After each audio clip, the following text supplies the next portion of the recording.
Efesios capítulo 4, versículo 15, por favor. Efesios capítulo 4, versículo 15. Y dice ahí la Biblia, sino que siguiendo la verdad en amor. ¿Qué nos dice el texto, hermanos? Crezcamos en todo, en aquel que es la cabeza, esto es Cristo. Padre amado de misericordia, rogamos la unción y la iluminación de tu Santo Espíritu para que nos dirija en esta exposición. Habla a nuestras mentes y a nuestros corazones. Necesitamos de ti, Padre Celestial. Ilumínanos en Cristo. Amén. Mis queridos hermanos, hoy vamos a hablar sobre la necesidad del crecimiento. Pues hay una realidad, tú y yo no vamos a poder vivir en un constante avivamiento espiritual. Y como iglesia tampoco podemos vivir en un avivamiento espiritual. Y como familia no vamos a poder vivir en un avivamiento espiritual si nosotros no somos personas que han resuelto en su vida el crecer y madurar espiritualmente. Y cuando nosotros vamos a la naturaleza, a la vida cotidiana, vemos que el estancamiento siempre es un presagio de muerte. Siempre. Un árbol que deja de crecer es un árbol que está ¿qué? Muriendo. Un río que ya no fluye abundantemente y que vemos que cada vez se va encogiendo, está próximo a secarse y a desaparecer. Y de la misma manera en la vida cristiana la inactividad espiritual no es la norma. Jesucristo dijo que el Padre nos poda como a viñedo para que vayamos y demos frutos. También Jesús dijo en un sinnúmero de ocasiones, el que cree en mí, de su interior correrán ríos de agua viva, hablando de avivamiento. También la Escritura dice que hemos sido hechos salvos para recibir una vida plena y una vida en abundancia. O sea que el plan y el propósito de Dios es que usted y yo vivamos en avivamiento. El Evangelio que nos salvó no nos deja en el mismo lugar, sino que nos impulsa a una vida de desarrollo constante.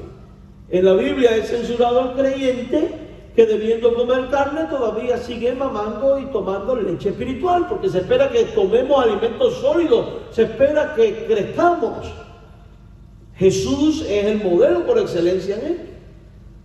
Dice la Biblia, y el niño crecía y se fortalecía en espíritu.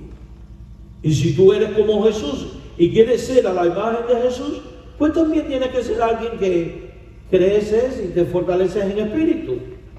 Algunos de ustedes ya creció suficiente, otros están en proceso de crecimiento en términos físicos, pero en términos espirituales no puede haber un momento en el cual digamos ya, porque el crecimiento es hasta que Cristo regrese por nosotros. Muchos creyentes se contentan con haber nacido de nuevo y no avanzan más allá de la infancia espiritual. Ahora, ¿cómo podemos saber si estamos creciendo? Y más importante aún, ¿cómo podemos fomentar este crecimiento en nuestra vida personal? ¿Cómo puedo fomentar este crecimiento en mi hogar, en mi familia? ¿Cómo puedo fomentar este crecimiento en mi iglesia con mis hermanos?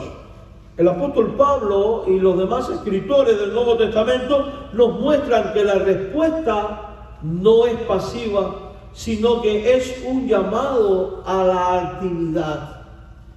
Como veremos, el creyente redimido por la gracia de Dios tiene la responsabilidad de procurar intencionalmente el crecimiento espiritual en la fe. Debe de procurar el crecimiento en el amor a fin de transformarse a la imagen de Cristo y poder vivir así a plenitud para la gloria de Dios. El Señor pone en tus manos y en mis manos, en las manos de tu matrimonio, de tu familia, de tu iglesia, todos los recursos habidos y por haber para que crezcamos. En la mesa está servida, pero usted solo se va a alimentar en la medida que usted, bajo la dirección y guianza del Espíritu Santo, toma la decisión de venir a la mesa del Señor y servirse, comer. Y una vez que tiene las energías, ir y trabajar. Amados hermanos, somos llamados en la Escritura a crecer y a transformarnos cada día más a la imagen de Jesucristo. Este versículo que acabamos de leer dice, sino que siguiendo la verdad en amor. ¿Quién es nuestra verdad? Jesucristo. Él dijo, yo soy el camino, la verdad y la vida. Nadie viene al Padre si no es por mí. ¿Qué es la verdad? Su escritura. Tu palabra es verdad. Y Cristo, dice Juan, capítulo 1, versículo 1 y 2, que Él es el Logos de Dios, es la palabra de Dios hecha hombre y encarnada. El libro de los Hebreos declara, en el pasado Dios nos ha hablado por los padres y los profetas, pero en estos postreros tiempos nos ha hablado por medio del Hijo. Entonces, si somos llamados a seguir la verdad, Pablo hace una invitación a los creyentes a que sigamos a Jesucristo y que lo hagamos con la actitud y el sentimiento correcto. Él dice, en amor. Pero el amor no puede limitarse solamente al sentimiento pasional que emana de un corazón enamorado. El amor en la Biblia también exige compromiso, entrega y obediencia. Jesús dijo, el que me ama guarda mis mandamientos. De hecho, toda la ley de Dios se resume precisamente en el amor. Amar a Dios sobre todas las cosas, con toda el alma, la mente y el corazón, lo cual demanda esfuerzo de tu parte y de mi parte, y una acción de amar. Y dice, y a tu prójimo como a ti mismo. Porque el que no ama al hombre a quien ha visto, dice otro pasaje, no puede amar a Dios a quien no ha visto. Y este amar al prójimo va mucho más allá del sentimiento, implica acciones concretas en pro del bien del prójimo cuando éste tiene una necesidad o cuando éste tiene un motivo de alegría que celebrar. Gozarse con los que se gozan y llorar con los que lloran. Si se da cuenta, dice que debemos de seguir la verdad, seguir a Cristo, seguir en amor, pero la palabra seguir implica acción. O sea que se nos manda a la actividad. Y acto seguido dice el apóstol Pablo, crezcamos. Y note cómo él usa la primera persona del plural. Pablo no le está diciendo a la iglesia, crezcan. Pablo está diciendo, crezcamos. Y está ilustrando que la necesidad de crecimiento es una necesidad, valga la redundancia, continua y que compete a todos los creyentes, independientemente de si eres el apóstol o eres, en el caso de Pablo es claro, o eres el miembro que viene a cada reunión. Independientemente de si eres el pastor, el diácono, el que sirve o quien sea, todos tenemos esta orden, este mandato divino al crecimiento en amor. Ahora dice, crezcamos en todo. De tal manera que el crecimiento al que somos invitados no es un crecimiento parcializado. El crecimiento espiritual no se limita a algunas áreas de la vida, sino a la totalidad de las áreas de la vida y a la totalidad de nuestro ser. O sea, debo de crecer en lo espiritual, debo de crecer en lo eclesial, debo de crecer en lo ministerial, debo de crecer en lo emocional, debo de crecer en lo sentimental, debo de crecer en las relaciones interpersonales, debo de crecer en el matrimonio, debo de crecer como padre, debo de crecer como esposo, como esposa, debo de crecer como miembro de la iglesia, debo de crecer como obrero, como trabajador, debo de crecer como ciudadano, debo de crecer en todo. ¿Y qué significa todo? Todo. Y esto entonces nos invita a que usted y yo entremos continuamente en un estado de reflexión, meditando en nuestras realidades, a fin de poder identificar áreas en las cuales todavía necesitamos crecimiento y tomar las medidas pertinentes para comenzar a actuar en pro de crecer. Crezcamos en todo, dice la Biblia. Y ese crecimiento, dice, en aquel que es la cabeza. El crecimiento no es en ti, en la iglesia, en la religión, en lo personal, en términos de por ti mismo. Hoy en día es muy común oír la palabra empoderamiento. Tenemos miles de conferencistas por todas partes para empoderar tu vida en lo económico, empoderar tu vida en lo emocional, conferencias humanistas que 7 pasos para hacerte millonario. Y qué fácil te venden hacerte millonario, ¿verdad? Pero no he visto primero que con los 7 pasos te hagas millonario. Venga a esta conferencia que vas a aprender a manejar la bolsa y vas a, con solo $500 vas a ganar millones. Y cómo ser una mujer empoderada, y en la realidad lo que te hace es una mujer rebelde contra todo el orden establecido por Dios en su palabra. Puro humanismo, pero la Biblia dice: crezcamos en todo en Cristo. Y identifica a Cristo como la persona que es, la autoridad que es la cabeza, la máxima autoridad. ¿De quién? De todos los creyentes que tenemos que crecer. Sea Pablo el apóstol, sean los creyentes. El crecimiento es en la persona de Cristo. ¿Dónde podemos conocer, a qué lugar podemos acudir para conocer a profundidad a Cristo? La Escritura. Por tanto, el crecer en Cristo exige en tu vida y en mi vida un compromiso de estudio, meditación y la autodeterminación de poner por práctica las verdades que aprendemos en la Escritura. ¿Cómo crecemos en Cristo? Cuando como comunidad, como pueblo de Dios nos unimos para orar, para ayudar, para estimularnos a las buenas obras, etcétera, etcétera. Entonces Efesios nos muestra que el crecimiento no es aleatorio, sino que tiene un objetivo final. Y ese objetivo final es parecernos cada día más a nuestra cabeza, parecernos cada día más a Jesucristo. Amado hermano, esto no se puede lograr aislado ni en soledad. No se puede. Esto solo se puede lograr enyuntado con Jesucristo.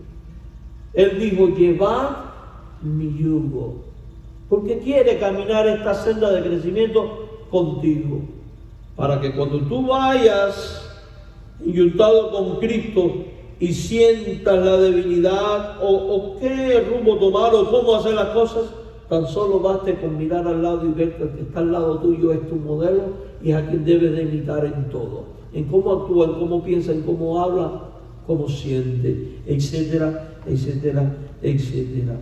Este crecimiento se logra siguiendo la verdad en amor, lo que implica una vida de obediencia a la revelación de Dios y una actitud de amor sacrificial. Porque quiero hacerle una pregunta: ¿para usted es fácil imitar a Cristo en todo? Yo estoy convencido que no, porque hay ciertas áreas, características propias de la personalidad de Cristo que a uno como humano imperfecto, ¿qué? Le cuesta.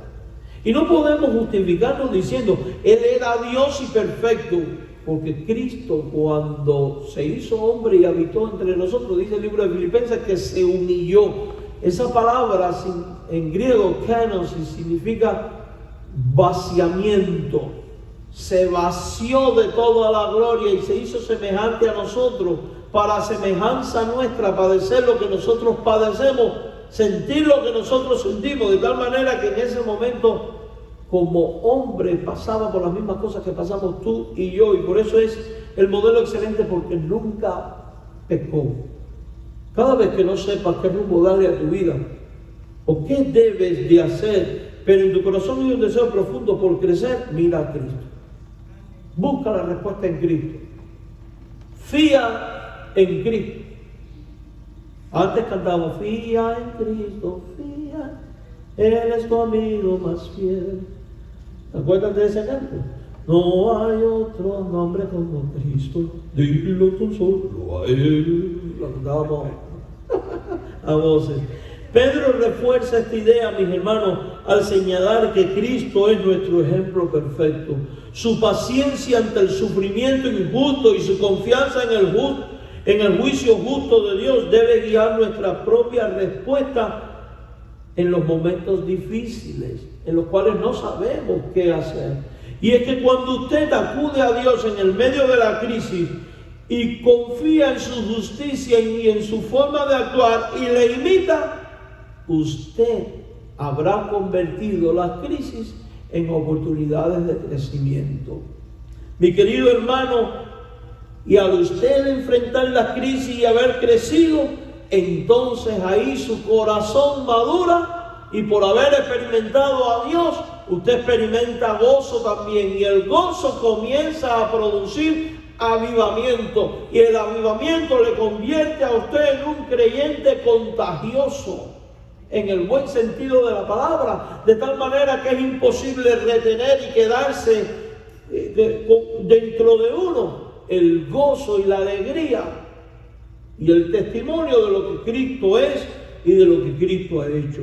El crecimiento se manifiesta en la imitación de Cristo, muriendo al viejo hombre para vivir para Él. Primera de Pedro capítulo 2 versos 21 al 23 dice el apóstol Pedro: pues para esto fuiste llamados. Y esto es importante, porque la Biblia dice: a los que antes conoció a estos predestinó, y a los que predestinó a estos llamó, y a los que llamó a estos santificó. Y piensa en esto: para esto fuiste llamado, para esto Dios te salvó, para esto Dios te hizo cristiano, para esto Dios te adoptó como su hijo. ¿Y qué es esto? Dice: porque también Cristo padeció por nosotros, dejándonos ejemplo para que sigamos sus pisadas. ¿No sabes qué rumbo tomar? ¿Cómo actuar? Para esto Dios nos llamó, para que en los momentos difíciles miremos las pisadas de Cristo. Y no para que Cristo nos tome de las manos y no nos deje caminar a nosotros, que también lo hace en ocasiones, sino más bien para que sigamos las huellas de Él. O sea, que le contemplemos en todo tiempo como ejemplo. Ahora, ¿puede usted conocer a Cristo, su testimonio y su vida, si usted está ausente del estudio y el conocimiento del Evangelio? De los 4 evangelios, Mateo, Marcos, Lucas y Juan, y del resto de la Biblia. Definitivamente no. Mientras más usted conozca de Jesucristo, mientras más usted conozca a Dios, más va a estar expuesto al ejemplo, y más lucidez y más sabiduría va a tener para poder andar en sus huellas. Mis queridos hermanos, en Cristo, dice Pedro, en el cual no hizo pecado. Por eso es el modelo. Ni se halló engaño en su boca. Por tanto, lo que dice es cierto, es verdadero, es repetible, es eficaz, es poderoso, viene de Dios. Quien cuando le maldecían, y ahora habla de su actitud, no respondían con maldición. Y yo te pregunto, cuando a ti te maldicen, ¿cómo tú respondes? Bendito tú entre todos los hombres y entre todas las mujeres, si tú no respondes con maldición. Has crecido. Pero siempre, aunque muchas veces vencemos esto, en algún momento y en algún punto, siempre que estallamos. ¿Cierto, Pacho? Y Él es el ejemplo. Y cuando dice perdona a los padres porque no sabe lo que hace, es Él dando la otra mejilla.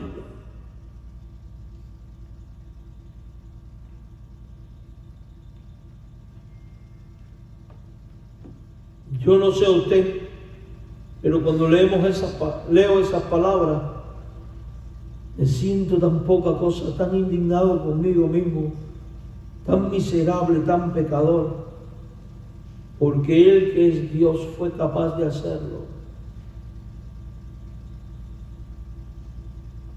Y uno a veces le cuesta. Pero significa de que eso no puede ser erradicado de uno, solo por poner un ejemplo de un área de la vida. Hay muchas más. Nadie puede decir no puedo superar esto. ¿Saben por qué? Porque la Biblia dice que ninguno de los mandamientos de Dios son gravosos. Todos se pueden cumplir. Cuando le maldecían no respondía con maldición. Cuando padecía no amenazaba,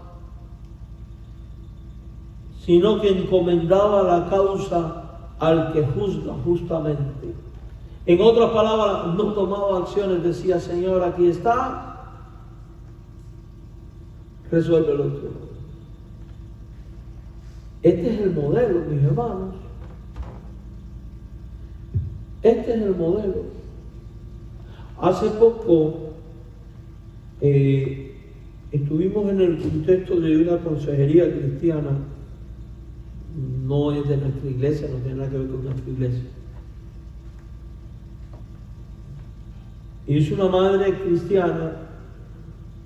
Su hija se busca un enamorado.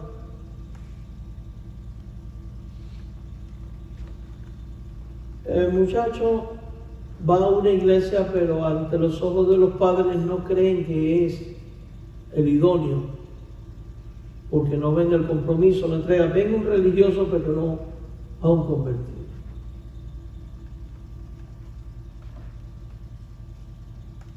Y la respuesta de la hija de la madre fue: ya yo soy adulta y hago lo que me da mi gana.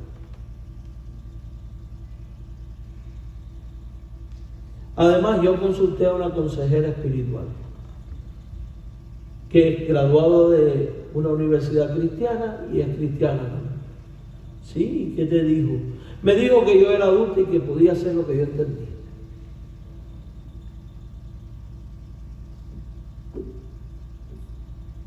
¿Qué usted cree? En consejos como este y acciones como esta, Cristo no es el centro.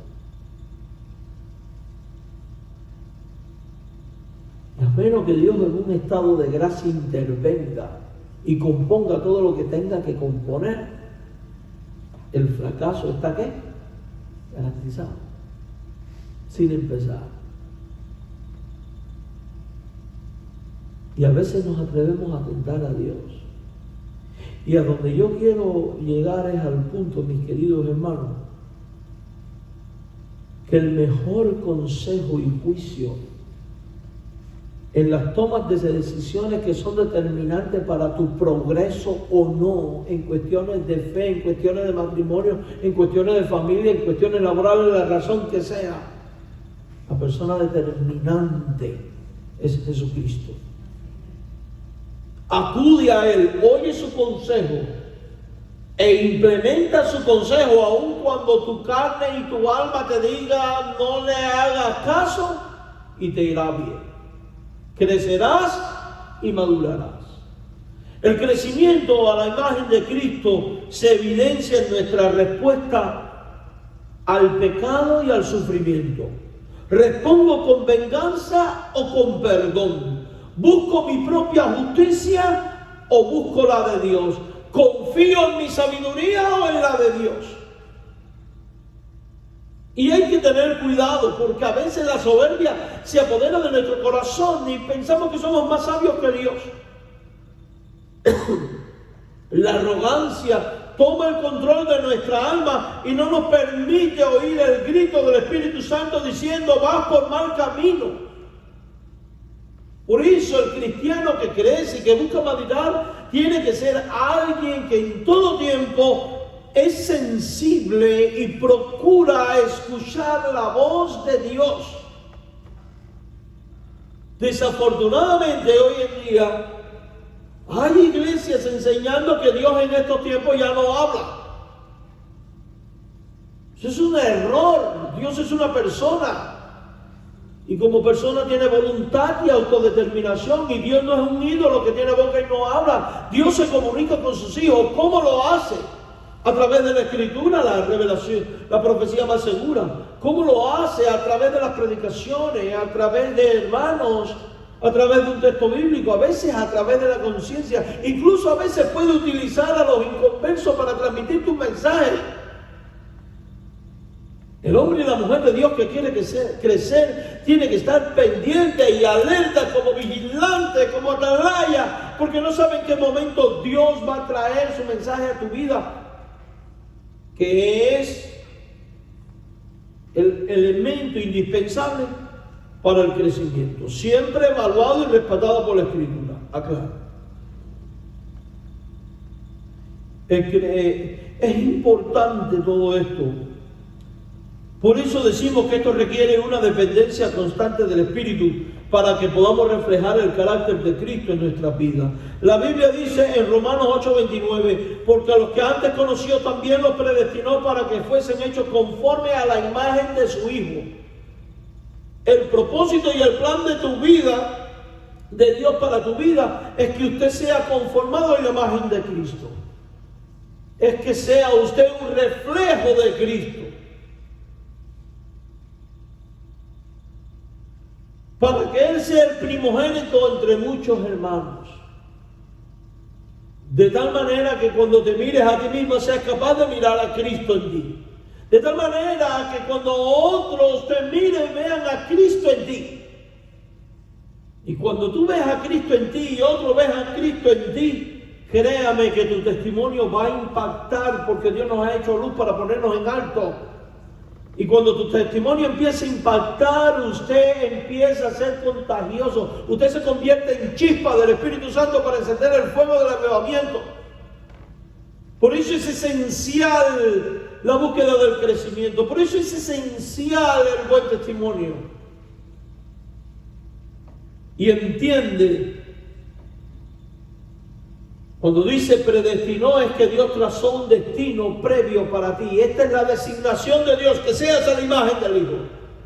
Por tanto, todo aquello que está atentando para que yo no sea como Jesucristo, está fuera del orden, del designio de Dios y del propósito y del plan de Dios para tu vida y mi vida.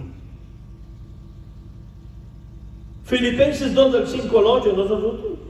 Haya pues en vosotros este sentir que hubo también en Cristo Jesús. Todo lo que Cristo sentía, todo el sentir del Cristo, todo el propósito, la visión de vida del Cristo, tiene que ser también ¿la de quién? La de nosotros. Porque la fe cristiana se trata de Él, no de nosotros. La adoración se trata de Cristo, no de nosotros.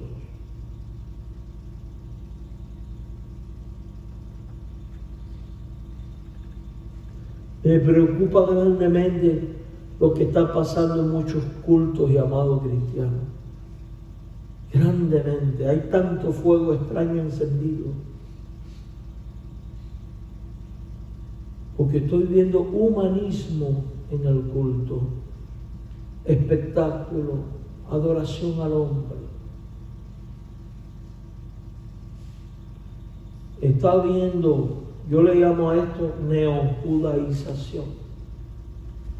En los primeros siglos del cristianismo, algunos judíos empezaron a llegar a las iglesias diciendo: si tú no te circuncidas, no vas a ser salvo. En estos tiempos no tiene que ver con la salvación, tiene que ver con la adoración. ¿Y qué estamos viendo?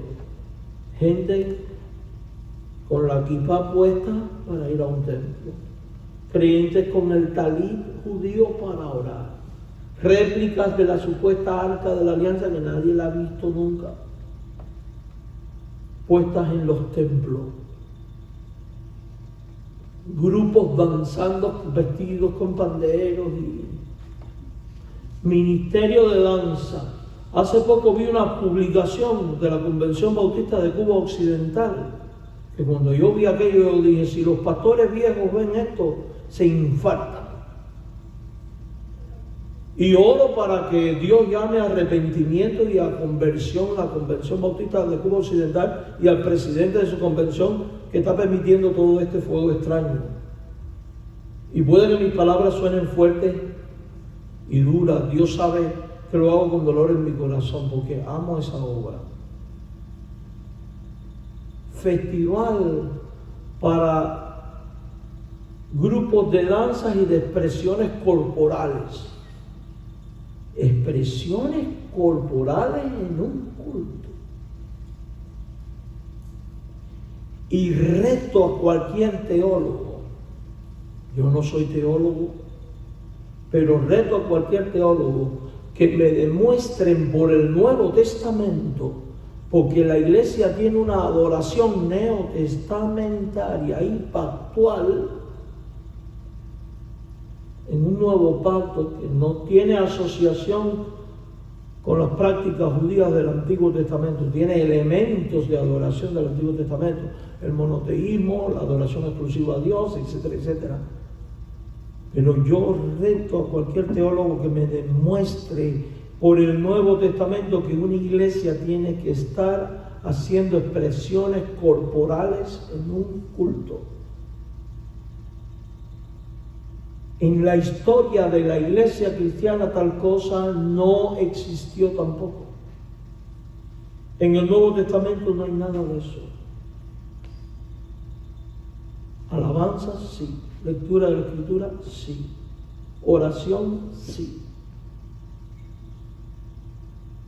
Porque si yo ahora voy a hacer ballet para la gloria de Dios, pues hermano, vamos a tomarnos una botella de ron para la gloria de Dios.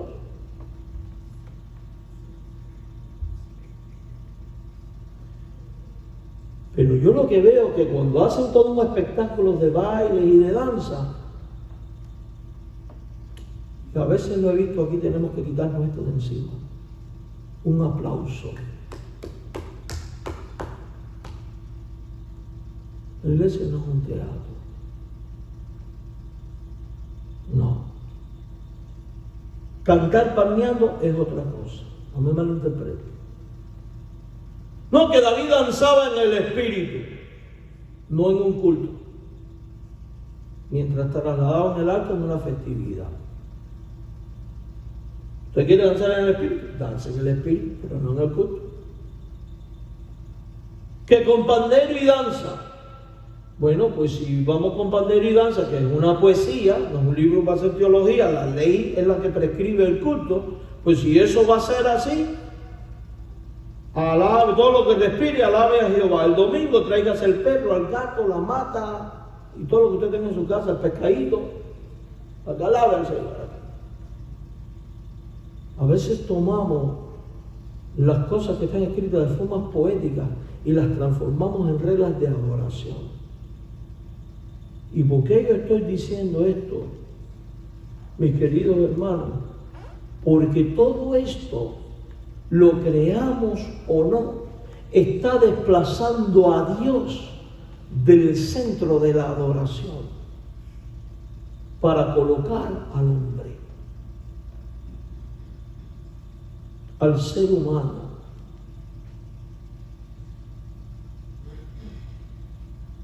Está bien felicitar a una hermana porque nos ministró de maravilla con la alabanza. Eso es otra cosa. Honrar, honra. El que se gloríe, gloríese el Señor. Hermana, gracias por la alabanza. Dios te usó para ministrarme. Alabo a Dios por el don que te dio. Eso es otra cosa. Eso es reconocer a la persona. Pero Dios no puede ser desplazado del centro de nuestra atención nunca, en ningún lugar. Si vamos a una clase y vamos a ir para deleitarnos con el maestro, y voy por el maestro, has desplazado a Dios. Si vengo a trabajar para que la gente después digan qué hermoso te quedó la planta verde esta puesta aquí, estás desplazando a Dios del centro. Y parece extremismo y quizás se oiga ridículo. ¿Por qué este pastor habla de estas cosas? Porque son realidades que sin darnos cuenta van desplazando a Dios.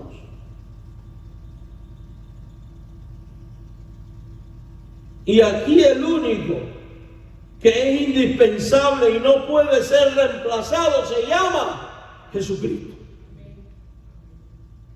Porque si Él llegara a faltar, mejor cerremos el changarro y venderlo. Mis queridos hermanos, El crecimiento a la imagen de Cristo no es una tarea que podamos lograr con nuestras propias fuerzas, sino que depende de una fe que crece y se fortalece continuamente, porque es progresivo. Mire, el hermano que hoy está en un nivel mayor de madurez no llegó ahí de manera instantánea. Cada uno somos un barro en las manos de Dios el alfarero, que sigue ¿qué? Moldeando. Y quizás en este momento el barro de tu vida está un poco chueco y Dios se va a ir encargando de enderezarle. Cada uno tiene todavía fallas. Déjame no poner el ejemplo de jorobado, porque más jorobado que yo hay que mandarlo a hacer. Cada uno de nosotros tiene fallas. Y con cada uno de nosotros Dios sigue trabajando, moldeándonos. Es un proceso. Y a veces en estos procesos uno no se da cuenta que en su vida implementó cosas que no eran bíblicas y las daba por bíblicas, y con el tiempo uno va despojando. Se va quitando cosas y va creciendo y va superando y va madurando. Pero lo que sí está claro en la Biblia es que hay que crecer en la fe. En el Evangelio Lucas nos presenta la gran fe de un centurión que, aunque no era judío, confió plenamente en el poder de la palabra de Jesús. Cuando le dijo a Jesús: di la palabra y mi hijo se sanará. Esto no tiene nada que ver con estos movimientos raros que estamos viendo hoy en día. A lo que me estoy refiriendo es al hecho es que uno tiene que tener la convicción de que Jesús puede operar los cambios que necesiten ser operados, porque tiene el poder y la autoridad para hacerlo. Y si usted le cree a Dios y usted es capaz de identificar áreas en las cuales necesita crecer y usted dice: Señor, ayúdame en esto, Dios le va a ayudar, porque el plan de Dios es que usted sea a la imagen de su Hijo Jesucristo.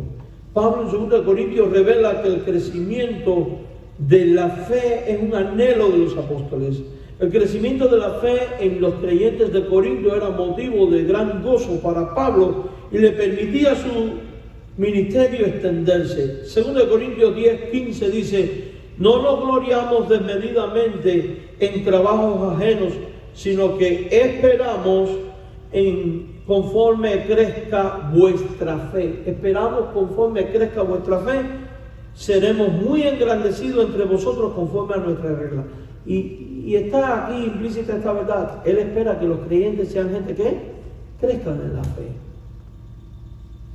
Si Pablo habla por la acción sobrenatural del Espíritu Santo, bajo su inspiración, entonces lo que dice es palabra de Dios. Y si lo que dice es palabra de Dios, es que entonces Dios espera que tú seas alguien que crezcas en la fe. Y la fe a veces está ausente. A todos nos pasa. Por eso tenemos que ser como aquel padre con su hijo enfermo, quien llegó al entendimiento de que le faltaba fe y le dice a Jesús: Señor, aumenta mi fe. A veces necesitamos decirle a Dios: aumenta mi fe. Y tenemos que atrevernos a reconocer que a veces la fe está ausente en nuestro corazón. Y debemos enfocarnos en Dios, quien nos ha dicho: si tuvieras fe, en Jesús, quien ha dicho: si tuvieras fe del tamaño de un grano de mostaza, tú podrías decir a este monte: quítate de aquí y plántate en el mar, y ocurriría. Sin fe no va a haber crecimiento. En 2 Tesalonicenses el apóstol Pablo alaba a la iglesia por su fe creciente. Esto nos muestra que el crecimiento de la fe es observable y digno de ser reconocido, y que la fe puede abundar aún en medio de la adversidad. 2 Tesalonicenses 1:3 dice: debemos de dar siempre gracias a Dios por vosotros, hermanos, como es digno, por cuanto vuestra fe va creciendo, y el amor de todos y cada uno de vosotros abunda más para con los demás. Fíjense, cuando la fe crece, el amor, ¿qué? Abunda. El amor se hace realidad. El amor práctico, no el amor de Dios te bendiga y te guarde, no. El amor en acción. Ahora, toma el libro de los Hechos y ¿qué es lo que vemos?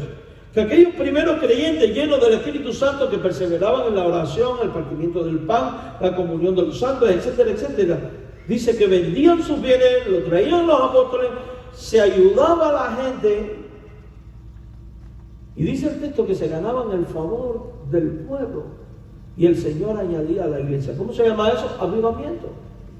Cuando usted crece en la fe, crece en amor, y cuando crece en la fe y crece en el amor, usted va a experimentar avivamiento. Le va a parecer poco lo que puede hacer para su Señor. Mis amados hermanos en Cristo, debemos siempre dar gracias a Dios, dice Pablo.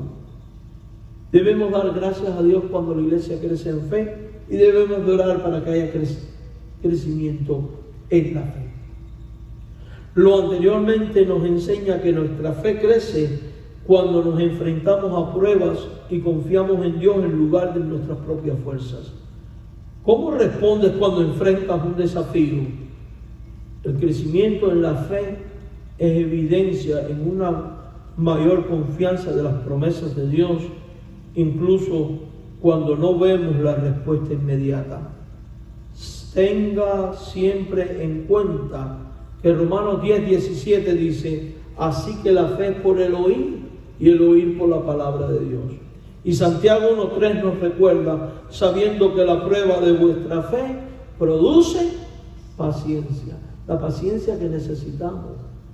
Y que cuando se hace realidad, uno puede ver cómo Dios abre distintos caminos y distintas opciones. Y ahí uno crece. Y al crecer experimenta a Dios. Y al experimentar a Dios, entra en estado de avivamiento. Y se convierte usted en instrumento de consolación para otros. Y usted va a poder decir: ten paciencia, yo estuve ahí, confié en Dios, puse en Dios mi carga y Dios hizo, Dios puede hacer.